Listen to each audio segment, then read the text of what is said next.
Hello students, आज की class में हम लोग क्लास 9th के सितंबर माह के गणित के सारे क्वेश्चंस को देखने वाले हैं। चलिए शुरू करते हैं, एक एक करके सभी क्वेश्चन को देखते हैं।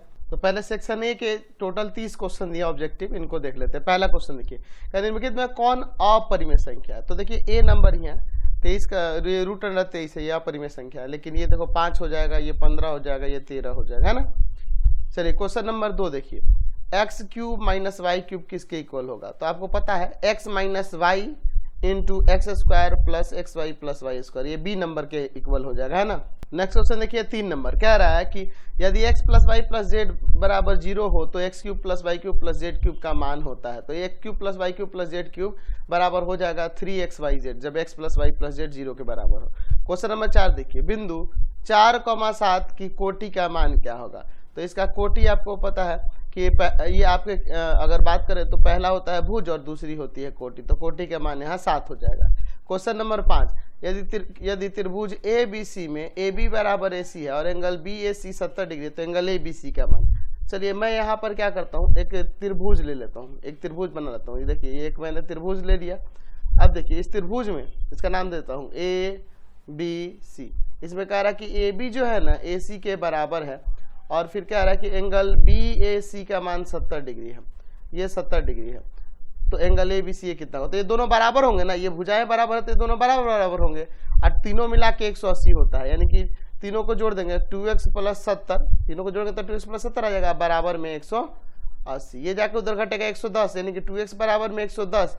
इसका मतलब x का मान यहाँ से कितना आ जाएगा, 55 डिग्री होगा ना। चलिए 55 डिग्री हो जाएगा। क्वेश्चन नंबर 6 देखिए, यदि त्रिभुज पी क्यू आर में एंगल पी क्यू आर और पी आर क्यू बराबर है। चलिए मैं यहाँ पे एक बना लेता हूँ त्रिभुज, ठीक है। मैं एक ऐसा त्रिभुज बनाता हूँ, देखिए इसका नाम मैं देता हूँ त्रिभुज पी क्यू आर। ये ऐसा त्रिभुज है कि एंगल पी क्यू आर यानी कि ये वाला और एंगल पी आर क्यू यानी कि ये वाला, ये दोनों बराबर है, ठीक है। इसका मतलब ये दोनों भुजाएं भी बराबर हो जाएंगी। अच्छा, पी क्यू बराबर में 5 सेंटीमीटर है, क्यू आर बराबर में 8 सेंटीमीटर, तो पी आर की लंबाई, तो जितनी भुजाएं होगी उतनी बराबर ये भी होगी, क्योंकि समान कोणों की सम्मुख त्रिभुज में समान कोणों की सम्मुख भुजाएं क्या होती हैं, बराबर, तो ये भी 5 सेंटीमीटर हो जाएगा। क्वेश्चन नंबर देखते हैं 7, यदि किसी समकोण त्रिभुज की दो छोटी भुजाएं क्रमशः इतनी 20 और 21 है, तो तीसरी भुजा की लंबाई क्या होगी। तो समकोण त्रिभुज की, यहाँ पे देखो समकोण त्रिभुज हो गया, है ना। ये दो भुजाएं दी गई है, एक 20 सेंटीमीटर और एक 21 सेंटीमीटर, ठीक है, दोनों छोटी भुजाएं, यानी कर्ण निकालना है। तो कर्ण बराबर में क्या होता है, रूट अंडर लंब का स्क्वायर प्लस आधार का स्क्वायर, या आधार का स्क्वायर प्लस लंब का स्क्वायर, ये ना करेंगे जी। तो ये 400 और ये 21 का स्क्वायर 441, दोनों को जोड़ देंगे और रूट अंडर 841। तो ये किसका स्क्वायर होता है, 29 का स्क्वायर होता है ना जी, यानी डी नंबर हो जाएगा 29 सेंटीमीटर। क्वेश्चन नंबर 8 देखिए, कह रहा है बेलन का वक्र पृष्ठीय क्षेत्रफल क्या होता है। तो इसका बेलन का वक्र पृष्ठीय क्षेत्रफल 2πr/h होता है। क्वेश्चन नंबर 9 देखिए, कह रहा है कि दो समप्राकृत संख्याओं का गुणनफल होता है। देखिए दो समप्राकृत संख्या है, यानी कि सम भी होनी चाहिए और प्राकृत संख्या। तो जैसे 2 और 4 है, इसका गुणनफल क्या आएगा, 8 आएगा। 8 क्या है, सम ही संख्या है ना जी, बिल्कुल है। चलिए अगला क्वेश्चन देखते हैं, बहुपद ये दिया, इसका गुणनखंड क्या होगा। चलिए देख लेते हैं, एक्स स्क्वायर माइनस का 2x माइनस का 80, तो इसका गुणनखंड करिए एक्स स्क्वायर। एक काम करते हैं, यहाँ पर 80 है ना जी यहाँ पे, तो माइनस का 10x और प्लस का 8x कर लेते हैं। देखो घटेगा तो 2x आ जाएगा, इसको गुना करेंगे तो इन दोनों के गुणनफल के बराबर x कॉमन हो जाएगा, x माइनस का 10, यहाँ से प्लस का 8 कॉमन होगा, x माइनस 10, यहाँ से x माइनस 10 कॉमन कर दीजिए, तो x माइनस 10 कॉमन करिएगा तो x बच जाएगा और यहाँ पर 8 बच जाएगा। तो देखिए x माइनस 10 और इंटू में x प्लस 8, यही ना हो जाएगा बी नंबर। क्वेश्चन नंबर देखिए 11, इसका फॉर्मूला क्या होगा। देखिए इसका a minus b plus c का होल स्क्वायर, तो ए square plus b square plus c square, ये देखो यहाँ b माइनस में है ना, तो माइनस 2ab माइनस 2bc या प्लस 2ca, यानी कि a नंबर आपका दिख रहा है ना जी, यही हो जाएगा, ठीक है। क्वेश्चन नंबर देखते हैं 12 में क्या रहा है कि a माइनस बी का होल स्क्वायर किसके इक्वल होगा। चलिए देखते हैं, एक काम करते हैं, यहाँ पर हम लोग अंदर एलसीएम ले लेते हैं, 2, यहाँ 2a माइनस बी हो जाएगा स्क्वायर, तो नीचे ऊपर वाले का स्क्वायर करते हैं, तो a स्क्वायर माइनस 2 इंटू में a इंटू में b और प्लस b स्क्वायर, और 2 का स्क्वायर नीचे 4 हो जाएगा। तो ये पूरे के बट्टा में है 4 ना, तो उसे आप 1/4 भी लिख सकते हैं, हो जाएगा 4a स्क्वायर माइनस का 4ab और प्लस का बी का स्क्वायर। तो देखो तो ऑप्शन में ये कहाँ है, ये आपका डी नंबर में है ना जी। चलिए अब इसके बाद देखते हैं इसका 13 नंबर, इसका गुना किसके बराबर। तो देखो a minus B into A plus B, तो ए स्क्वायर माइनस बी स्क्वायर क्या होगा 2a माइनस 3b का स्क्वायर। तो 2a का स्क्वायर हो जाएगा आपका कितना 4a स्क्वायर, माइनस 3b का स्क्वायर हो जाएगा 9b स्क्वायर, तो डी नंबर हो जाएगा। क्वेश्चन नंबर 14, इस बिंदु का भुज का मान, तो पहला भुज होता है दूसरा कोटि, तो भुज का मान -2 है। क्वेश्चन नंबर 15, चतुर्भुज के चारों कोणों का योगफल होता है कितना, तो 360 डिग्री। क्वेश्चन नंबर 16, यदि किसी चतुर्भुज के विकर्ण एक दूसरे को समकोण पर समविभाजित करते हैं तो किस प्रकार का चतुर्भुज होगा। देखो एक ऐसा चतुर्भुज है जिसके विकर्ण जो है समकोण पर समविभाजित करता है, तो समकोण पर आपके समचतुर्भुज का भी करता है, समचतुर्भुज का, या हम लोग जानते हैं कि क्या कह सकते हैं समचतुर्भुज या विषमकोण समचतुर्भुज भी कह सकते हैं इसको, या फिर वर्ग का करता है। तो वर्ग तो ऑप्शन में दिया नहीं है, यहाँ पे देखिए यही रोम्बस दिया है, समचतुर्भुज दिया हुआ है, विषमकोण समचतुर्भुज यही दिया हुआ है, समझ रहे हैं। क्वेश्चन नंबर 17, चतुर्भुज के विकर्णों में बराबरी का संबंध प्राप्त सत्य होता है। अच्छा देखिए चतुर्भुज के विकर्ण में बराबरी का संबंध सत्य प्राप्त होता है, किसके किसके लिए होता है। तो हम लोग जानते हैं कि विकर्ण जो होता है वह आयत में बराबर होता है, वर्ग में भी बराबर होता है, यानी आयत और वर्ग दोनों के लिए। C number answer. Question number 18, यदि समचतुर्भुज के विकर्ण की लंबाई 6 सेंटीमीटर 8 सेंटीमीटर तो प्रत्येक भुजा की लंबाई क्या होगी। चलिए तो मैं यहाँ पर एक समचतुर्भुज बना लेता हूँ, ठीक है, ए बी सी डी। समचतुर्भुज के विकर्ण समकोण पर समद्विभाजित करते हैं, यानी कि समकोण पर भी काटते हैं और बराबर भागों में भी बांटते हैं, ये हमें पता है, ठीक है। तो विकर्ण दिया है, तो देखिए एक 6 है काटे, तो छोटे वाले को 6 मान लेते हैं, तो आधा कितना हो जाएगा, ये 3, ये भी 3 हो जाएगा, और ये 8 हो जाएगा सेंटीमीटर, टोटल 8 है तो AC, तो आधा हो जाएगा ये 4 और ये 4। तो जब यहाँ समकोण बना रहा है, ये भुजा 4 ये भुजा 3, तो ये कर्ण कितना निकल जाएगा, ये भी कितना आ जाएगा, तो रूट अंडर हो जाएगा ये OA स्क्वायर आप प्लस में आपका OB स्क्वायर, यानी वही आ जाएगा यहाँ पे 4 का स्क्वायर अब प्लस में 3 का स्क्वायर, 16 प्लस 9 यानी रूट 25 यानी कि 5 सेंटीमीटर। तो 5 सेंटीमीटर इसकी प्रत्येक भुजा हो जाएगी। क्वेश्चन नंबर 19, चतुर्भुज के कोणों का अनुपात 1:3:4 दिया है, तो सबसे बड़े कोण का मान, तो देखिए अनुपात में दिया है, तो अगर आप एक पहले को x मान लें, दूसरे को 2x, तीसरे को 3x और चौथे को 4x, तो बराबर में कितना हो जाएगा 360 डिग्री चतुर्भुज है। तो देखिए कितना हो जाएगा 4 3 7 2 9 1 10, 10x हो जाएगा, 10x बराबर में 360, ये जाएगा भाग में x का मान कितना आएगा 36। हमें सबसे बड़ा कोण वाला, सबसे बड़ा वाला कोण कौन दिखेगा 4x, यानी कि 4 गुना में 36, ठीक है, कितना आ जाएगा आपका आ जाएगा 144 डिग्री, यानी डी नंबर आंसर हो जाएगा। चलिए नेक्स्ट क्वेश्चन देखते हैं, कह रहा है आयत के प्रत्येक कोण का मान होता है, तो 90 डिग्री होता है, ये पता है। क्वेश्चन नंबर 21 देखिए क्या कह रहा है, यदि समांतर चतुर्भुज ABCD में, समांतर चतुर्भुज मैं यहाँ पे बना लेता हूँ, इसका नाम देते हैं ABCD, एंगल BAD 75 डिग्री है। देखिए तो कहा है BAD, ये कितना है 75 डिग्री है, तो हमें क्या निकालना है एंगल BCD, एंगल BCD। तो आपको पता है कि सम्मुख कोण बराबर होता है, यानी कि ये भी 75 हो जाएगा। नेक्स्ट क्वेश्चन देखिए, क्वेश्चन नंबर 22, किसी चतुर्भुज के मध्य बिंदुओं को मिलाने वाली चतुर्भुज कहलाती है। देखिए अच्छा देखिए एक चतुर्भुज मैं बना देता हूँ यहाँ पे, ठीक है। अब इस चतुर्भुज के भुजाओं के मध्य बिंदु, यहाँ से इन भुजाओं के मध्य बिंदु को मिलाइएगा तो यहाँ पे एक्चुअल में समांतर चतुर्भुज न बन जाएगा, तो क्या हो जाएगा समांतर चतुर्भुज बन जाएगा। चलिए ठीक है, अगला क्वेश्चन कह रहा है, यदि किसी शंकु के, आपको पता है ना जी समांतर चतुर्भुज बन जाता है, हम लोग चैप्टर में पढ़े, यदि किसी शंकु की त्रिज्या और ऊंचाई r और h है, तो तिर्यक ऊंचाई, तो तिर्यक ऊंचाई बराबर में क्या होता है, तो आप जानते हैं कि शंकु में जो ये तिर्यक ऊंचाई होगी ये l, ये root under h square plus r square के इक्वल होता है, ये पता है ना जी, यही हो जाएगा root under r square plus h square.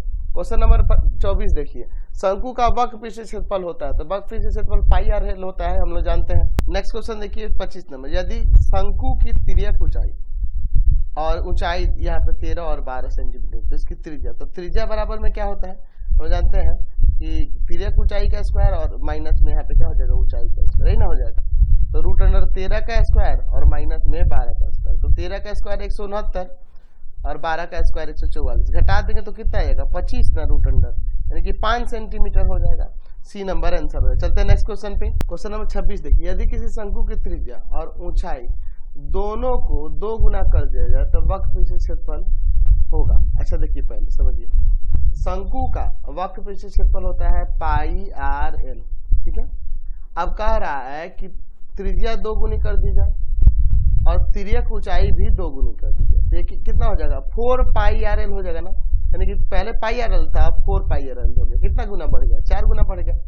Question देखिए 27 नंबर, शंकु का संपूर्ण पृष्ठीय क्षेत्रफल होता है, तो शंकु का संपूर्ण पृष्ठीय क्षेत्रफल क्या होता है? पाई आर ब्रैकेट में r plus l. Question number 28, यदि समांतर चतुर्भुज के विकर्ण बराबर हो तो चतुर्भुज कहलाता है। तो देखिए समांतर चतुर्भुज के जब विकर्ण बराबर होंगे तो उसे हम लोग आयत कहते हैं, ठीक है। नेक्स्ट क्वेश्चन देखिए 29 नंबर, शंकु के आधार का क्षेत्रफल। तो देखिए शंकु का जो आधार होता है वो कैसा होता है? ये आपका वृत्त के आकार का होता है, तो वृत्त का क्षेत्रफल जो होगा वही पाई आर स्क्वायर। क्वेश्चन नंबर 30, शंकु की तिर्यक ऊंचाई और आधार की त्रिज्या दी हुई है तो उसका वक्र पृष्ठीय क्षेत्रफल क्या होगा? तो वक्र पृष्ठीय क्षेत्रफल शंकु का होता है पाई आर एल, तो पाई का मान 22/7 रख देते हैं। आर कितना दिया है? आर दिया है 7 सेंटीमीटर और तिर्यक ऊंचाई दी है 10 सेंटीमीटर स्क्वायर। 7 से 7 कट गया, कितना जगह यहाँ से 220 सेंटीमीटर स्क्वायर। यहाँ पर आपका वक्र पृष्ठीय क्षेत्रफल हो जाएगा, समझ गए। अगला क्वेश्चन देखते हैं हम लोग सेक्शन बी के 1 से 10 तक शॉर्ट टाइप दिए गए। इसका गुणनफल ज्ञात करना दिया हुआ है यहाँ पे 3x प्लस का 4 और इंटू में है आपके पास 3x माइनस का 5। चलिए इंटू कर देते हैं, तो 3x से इंटू होगा 3x माइनस 5 को, ठीक है, और फिर प्लस 4 है और उसके बाद इसको हम लोग लिख लेंगे 3x और माइनस का 5। चलिए इंटू करते हैं, देखते हैं क्या आ जाएगा। फिर 9x स्क्वायर है ना, माइनस का 5 तिया 15x और प्लस का 4 तिया 12x और माइनस का 5 चौका 20, यानी यहाँ से आ जाएगा 9x स्क्वायर माइनस का 3x, ये घट जाएगा, और माइनस का 20। यही तो आपका गुणनखंड हो जाएगा, समझ गए। चलते हैं नेक्स्ट क्वेश्चन पे। क्वेश्चन नंबर 2 देखिए, इसका गुणनखंड निकालना दिया है 4y स्क्वायर माइनस का 4y प्लस का 1। एक काम करते हैं, इसे 2y का होल स्क्वायर कर देते हैं और माइनस 4y को माइनस का 2 इंटू में 2y और इंटू में 1 1 को 1 का स्क्वायर कर देते हैं। तो ये माइनस b के होल स्क्वायर पे सेट हो रहा है ना, ये यानी हो जाएगा 2y माइनस 1 का होल स्क्वायर। इसी को 2 बार लिख दीजिए, 2y माइनस 1 और इंटू में 2y माइनस 1, यही आपका आंसर हो जाएगा। नेक्स्ट क्वेश्चन देखिए, बीजगणितीय सूत्र का उपयोग करके इसका मान निकालना, किसका? 95 गुना 96 को। तो आप देखिए इसको 100 माइनस 5 कर दो 95 को, और 96 को 100 माइनस 4 कर दो, ठीक है। तो एक फॉर्मूला पढ़े हैं x square plus x square plus में a प्लस बी, या माइनस वाला है ना तो माइनस वाला ही फॉर्मूला लगा देते हैं, a माइनस का a प्लस बी इंटू में x, ठीक है, और प्लस का ए बी। ये फॉर्मूला होता है किसका? x माइनस a और इंटू में x माइनस बी का, ये फॉर्मूला होता है, ठीक है। तो इसी के अकॉर्डिंग यहाँ पे सेट करेंगे तो हो जाएगा 100 का स्क्वायर माइनस में 5 प्लस का 4 इंटू में 100 और यहाँ पर प्लस का a इंटू बी यानी कि 5 इंटू में 4, तो ये हो जाएगा 10,000। अब माइनस का 5 का 20 में गुना होगा तो 20 में सॉरी 5 प्लस 4 9 ना होगा, जोड़ना है ना इसको, तो यहाँ 900 आ जाएगा, और प्लस का 5 का यहाँ 20 आ जाएगा। तो देखिए 10,000 में 20 जोड़ देंगे तो 10,020 और 10,020 में से हमें घटा देना है कितना को? 900 को। 10,020 में से 900 घटा देते हैं तो कितना आ जाएगा? यहाँ से 9120 आ जाएगा, जो कि इन दोनों के गुणनफल के बराबर हो जाएगा, ठीक है। चलते हैं अब नेक्स्ट क्वेश्चन पे। Next question 4 number, 3a minus 2b का घन विस्तृत रूप में लिखे। अच्छा, यानी कि हमें क्या निकालना है? क्यूब निकालना है इसका, है ना। तो चलिए देखते हैं क्या है 3a माइनस 2b का क्यूब। तो a cube minus b cube क्या होता है? a का cube minus 3a square b plus 3ab square और माइनस का b क्यूब, यही ना होता है फॉर्मूला।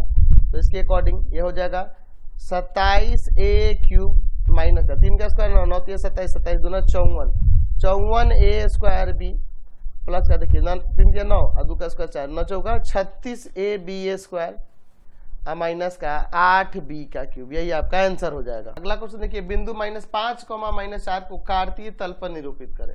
तो चलिए हम लोग कार्तीय तल पर इसको निरूपित करते हैं। तो हम लोग एक्स अक्ष ले लेते हैं और यहाँ पे एक वाई अक्ष ले लेते हैं इस पर, ठीक है, ये वाई अक्ष ले लेते हैं, ध्यान से देखिएगा, ठीक है। ये आपका एक्स, इधर एक्स डैश दे दो, यहाँ वाई दे देते हैं और नीचे यहाँ वाई डैश दे देते हैं। यहाँ देखिए आप 1 2 3 4 5 समान समान दूरी पे ले लेंगे, 1 2 3 4 5, इधर -1 -2 है ना, माइनस का 3 माइनस का 4 माइनस का 5, फिर नीचे यहाँ पे -1 -2 -3 -4 और फिर माइनस का 5। तो देखिए x का -5 ये रहा और y का प्लस का, y का माइनस का 4, x का माइनस का 5 और y का यहाँ पर माइनस का 4, ये है। तो ये बिंदु हो जाएगा -5, माइनस का 4, समझ गए। अगला क्वेश्चन, यदि किसी समचतुर्भुज के विकर्णों की लंबाई यहाँ पर देखिए 40 सेंटीमीटर और 42 सेंटीमीटर, तो उसकी सम्मुख भुजा की लंबाई, तो पहले हम लोग यहाँ पर एक समचतुर्भुज बना लेते हैं, ठीक है, समचतुर्भुज की रचना करते हैं। एक ये हो जाएगा इधर से भुजा, एक समचतुर्भुज की रचना कर लेते हैं हम लोग, ठीक है, एक समचतुर्भुज बना लेते हैं, ठीक है। ये आपका समचतुर्भुज हो जाएगा, ये आपके पास समचतुर्भुज हो गया। इसका नाम देते हैं यहाँ पे, ठीक है, चलिए इसका नाम कुछ देते हैं A B C D। विकर्ण की लंबाई यहाँ पर दी हुई है, ठीक है। तो हम लोग एक काम करते हैं, ये विकर्ण मिला देते हैं, ये बड़ा विकर्ण है तो इसको बड़ी वाली भुजा का नाम दे देंगे, छोटा वाला विकर्ण हो जाएगा। हम जानते हैं क्या कि समचतुर्भुज का विकर्ण जो है ना समकोण पर समद्विभाजित करते हैं, ये तो हमें पता है, इसको ओ देते हैं। अच्छा, यहाँ मान लेता हूँ कि माना ABCD एक समचतुर्भुज है,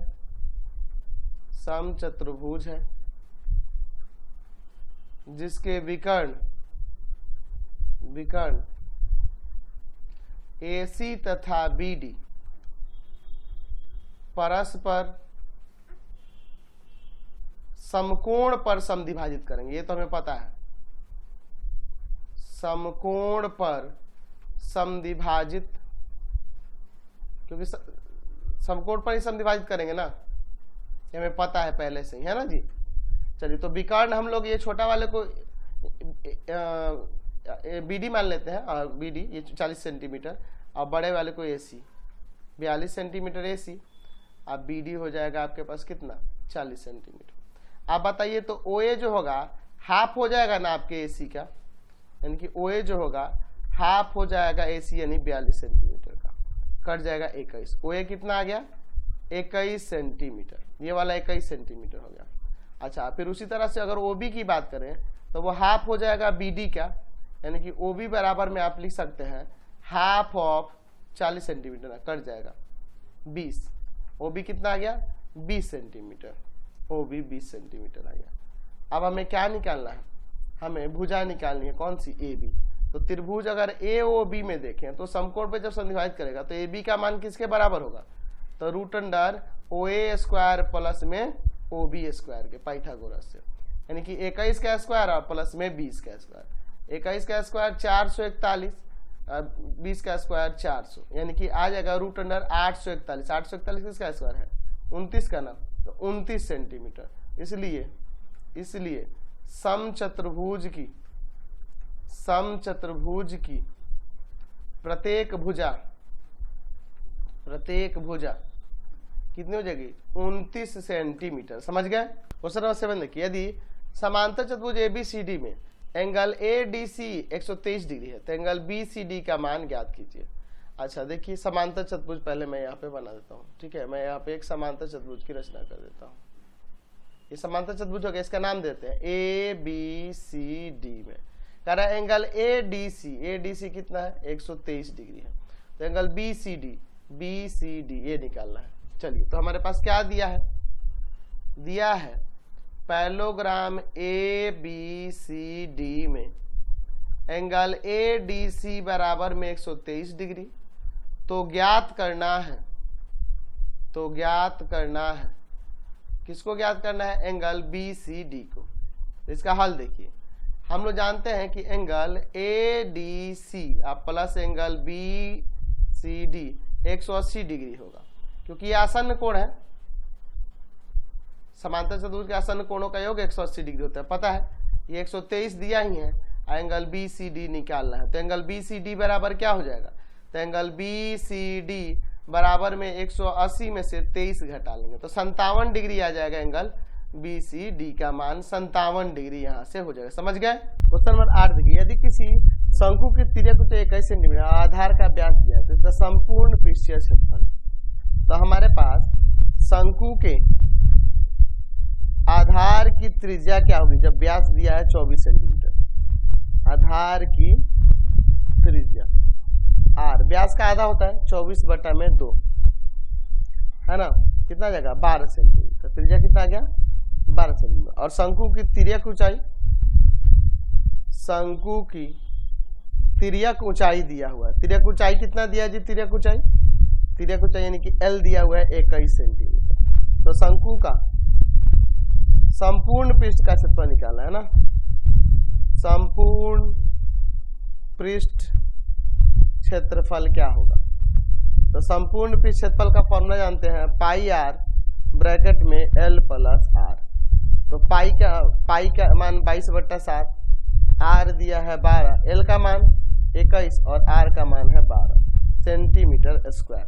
चलिए इसको सॉल्व कर देते हैं, ठीक है।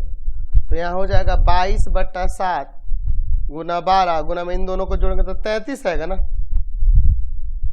कितना आ जाएगा? ऊपर कटे उठेगा तो नहीं किसी से, तो 22 में गुना कर दो 12 से, है ना, 264 हो जाएगा। फिर गुना कर देंगे 33 से, तो आ जाएगा यहाँ पे 8712 और बटा में 7 सेंटीमीटर स्क्वायर। यही हो जाएगा आंसर। क्वेश्चन नंबर 9 देखिए, यदि किसी चतुर्भुज के यहाँ पर 3 कोण दिए गए हैं, 3 कोण दिए गए हैं, तो चौथे कोण का मान।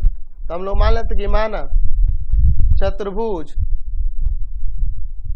ABCD में एंगल A दिया है 76 डिग्री, एंगल B दे दिया है आपके पास 108 डिग्री, एंगल C दे दिया है 95 डिग्री, एंगल D हमें ज्ञात करना है, ठीक है। तो हम लोग जानते हैं कि चारों कोणों का योग क्या हो जाएगा? 360 डिग्री हो जाएगा। चतुर्भुज के चारों कोणों का योग क्या होगा? 360 डिग्री होगा। चतुर्भुज कोण योग गुण ये है, इसके कारण से 360 डिग्री होता है। तो एंगल A 76 डिग्री है, एंगल B 108 डिग्री है, एंगल C आपके पास 95 डिग्री है, एंगल D हमें ज्ञात करना है, ठीक है। और बराबर में कितना है? 360 डिग्री। तो इन तीनों को जोड़ देते हैं। कौन कौन सा है जी? 76 है, 108 है और 95 है। तो तीनों को जोड़ेंगे तो 279 हो जाएगा डिग्री, अब प्लस एंगल D बराबर 360 डिग्री। ये जाके उधर घट जाएगा, तो 360 में से घटा देंगे 279, ठीक है ना जी।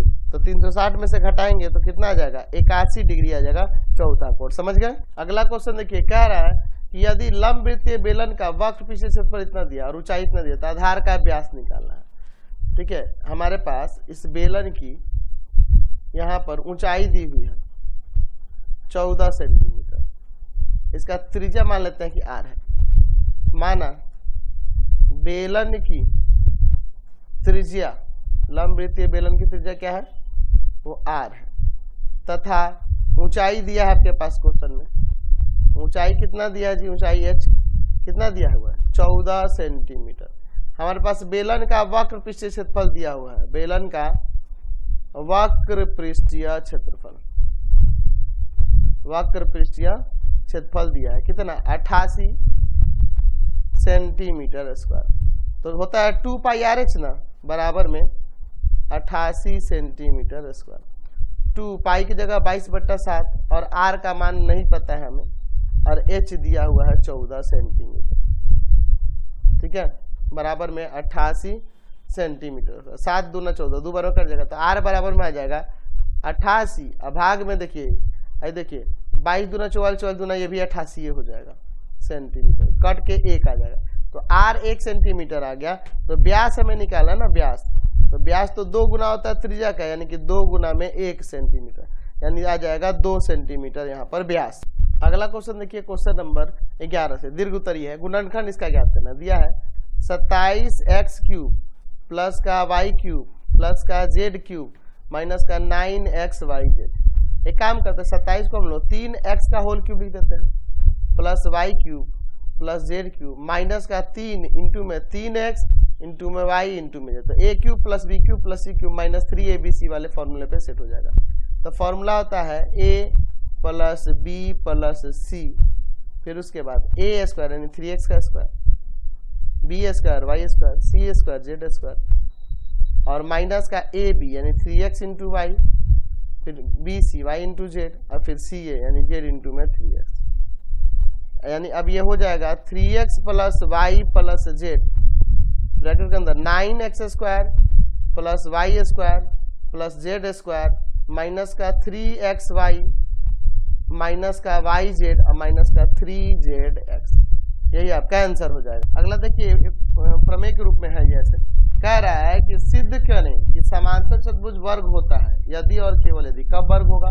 जब उसके विकर्ण बराबर होंगे और परस्पर समकोण बनाएंगे, यानी कि विकर्ण बराबर होंगे और एक दूसरे को समकोण पर काटते हैं, तब ये हमें यहाँ साबित करना है। ठीक है, चलिए, तो एक हम लोग समांतर चतुर्भुज लेते हैं, बना तो रहे वर्ग लेकिन इसे हम लोग समांतर चतुर्भुज ही कहेंगे। ठीक है, इसका नाम मैं यहाँ पे देता हूँ ABCD।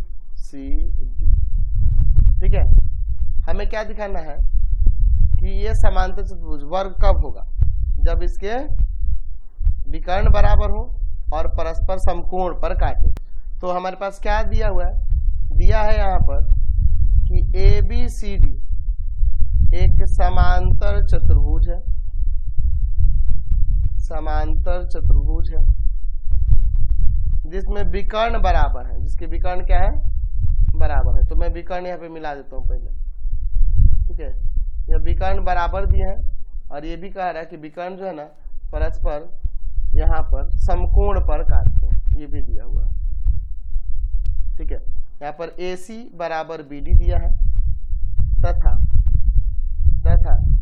यहाँ पर कह सकते हैं कि एंगल AOB बराबर एंगल BOC बराबर एंगल COD बराबर एंगल DOA, ये सब क्या है? 90 डिग्री है। या हम ये भी लिख सकते हैं कि विकर्ण लंब है एक दूसरे पे। ठीक है,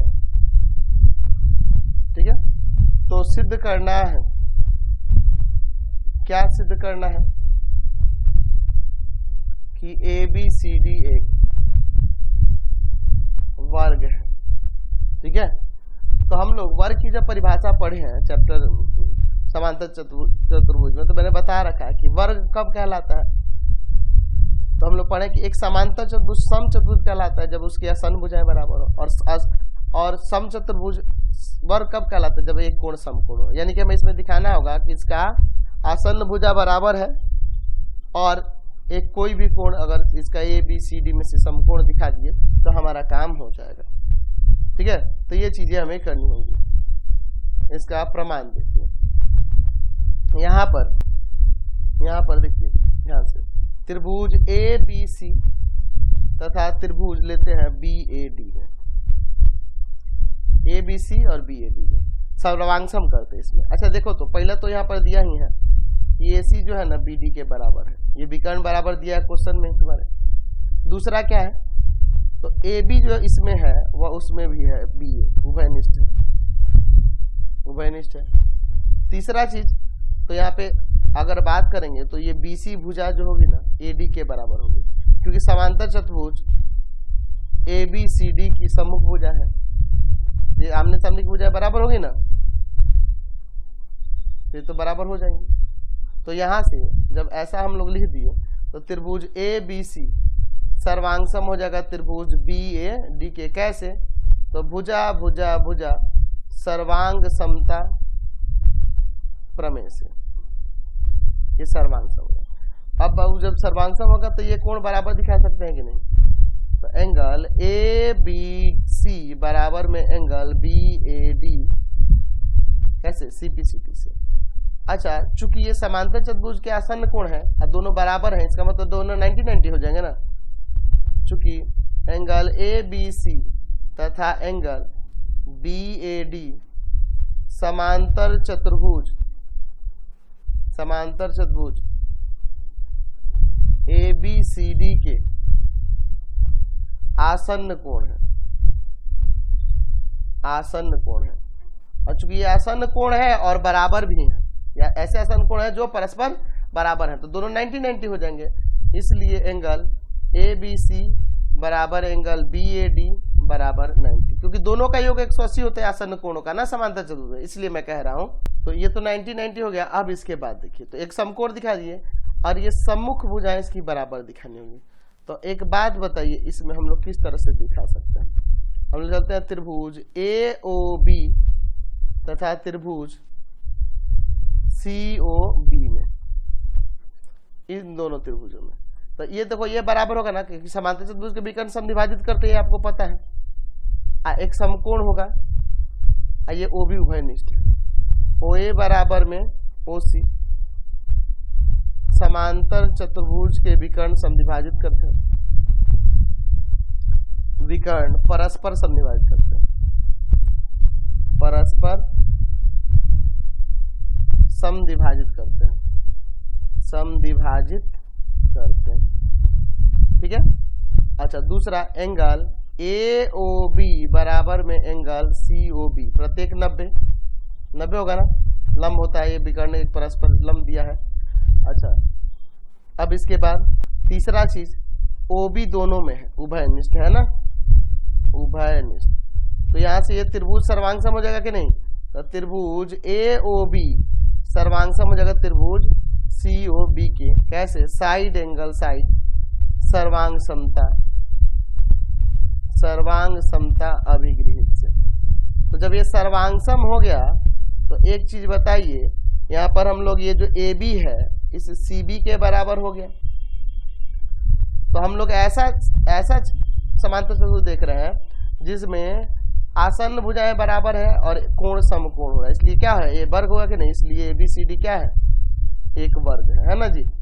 हमें वर्ग ही दिखाना था, हमने वर्ग दिखा दिया। समझ गए? क्वेश्चन 13 देखिए, सिद्ध करें कि किस चतुर्भुज की सभी भुजाओं के मध्य बिंदु को मिलाने वाली रेखा समांतर चतुर्भुज का निर्माण करती है। चलिए कोई भी चतुर्भुज, चलिए मैं यहाँ पे कोई चतुर्भुज बना लेता हूँ, ठीक है। मैं यहाँ पे एक चतुर्भुज की रचना कर लेता हूँ, ठीक है। चलिए देखिए, मैं यहाँ पर एक चतुर्भुज बना लेता हूँ, ठीक है। ये आपका एक चतुर्भुज हो जाएगा यहाँ, इसका नामकरण कर देते हैं, ठीक है। इसका नाम देते हैं ABCD। सभी भुजाओं के मध्य बिंदु, मान लीजिए इसका मध्य बिंदु P है, इसका मध्य बिंदु Q है, इसका मध्य बिंदु R है और इसका मध्य बिंदु S है। इनको मिला दिया जाए, इनको मिलाते हैं, ठीक है। इसको इससे मिला देते हैं, इसको इससे मिला देते हैं, इसको इससे मिला देते हैं। तो ये जो चतुर्भुज बनेगा यह समांतर चतुर्भुज होगा, ये हमें साबित करना है, ठीक है। हमारे पास क्या दिया है? दिया है चतुर्भुज ABCD में, इस चतुर्भुज में क्या दिया हुआ है जी? PQR तथा S क्रमशः भुजाओं कौन कौन सी भुजा है? AB, BC, CD तथा DA के मध्य बिंदु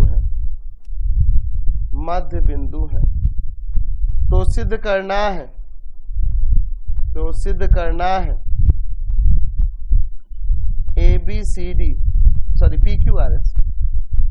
PQRS एक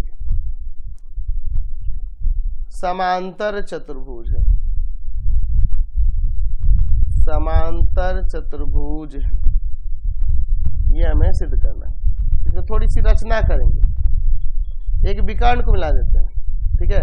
विकर्ण AC को मिला देते हैं, AC को मिलाया, BD को भी मिला सकते हो, कोई दिक्कत नहीं, कोई भी विकर्ण आप यहाँ पे मिला सकते हैं।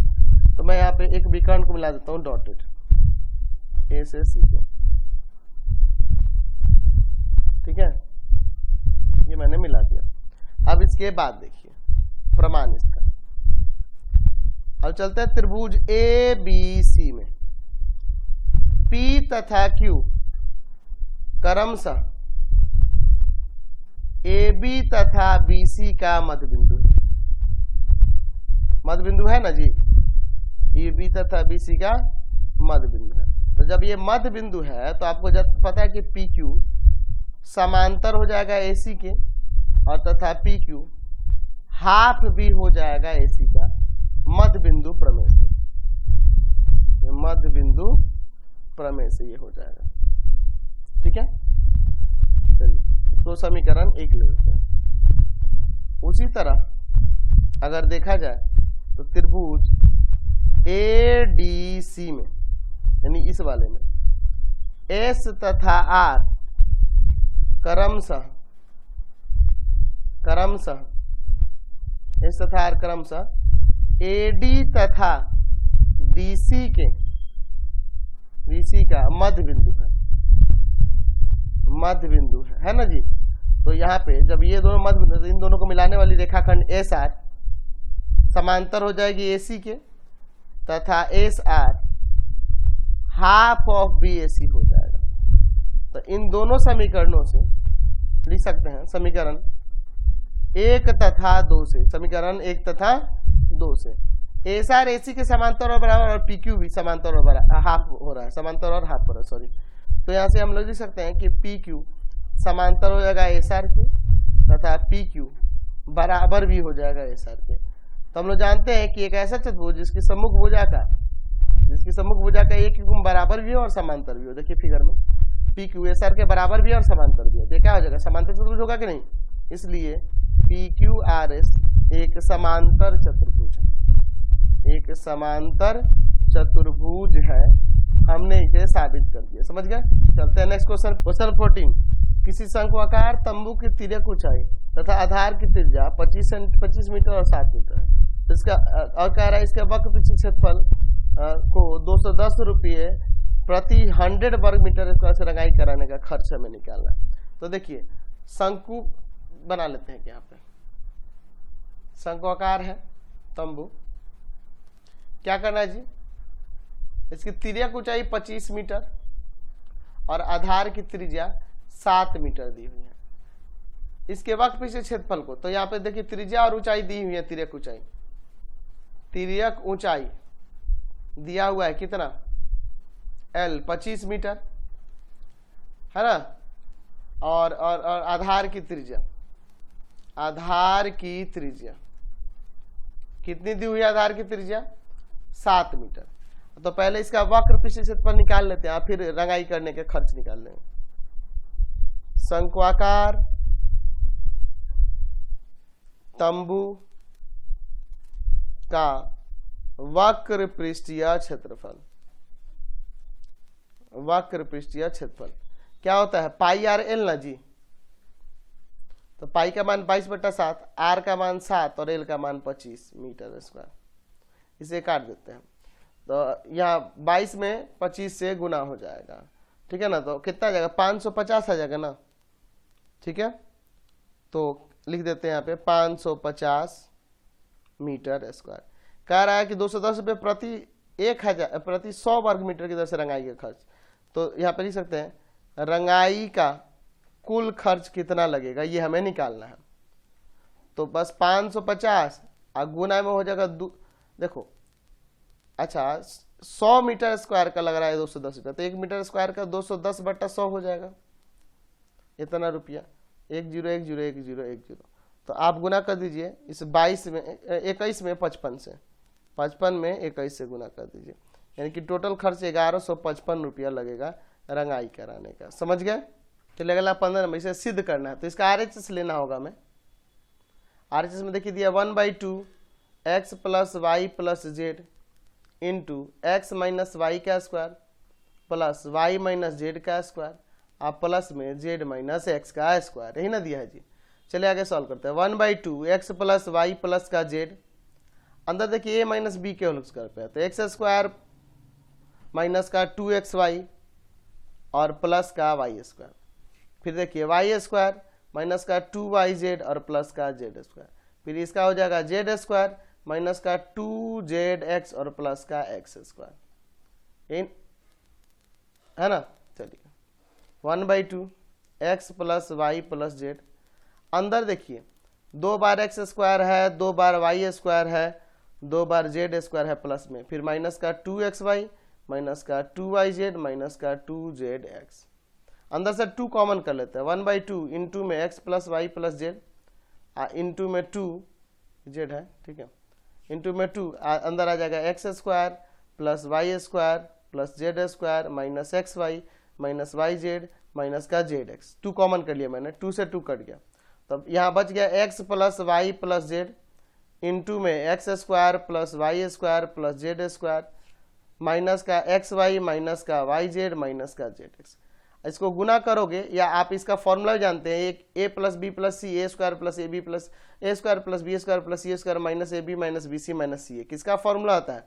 तो a cube plus b cube plus c cube minus का 3abc, ये ना होता है फॉर्मूला। तो इसके अकॉर्डिंग यही आ जाएगा। तो यही तो आपके LHS लाना था, नहीं तो सिंपल गुना करके भी आप इसे ला सकते हैं। समझ गए?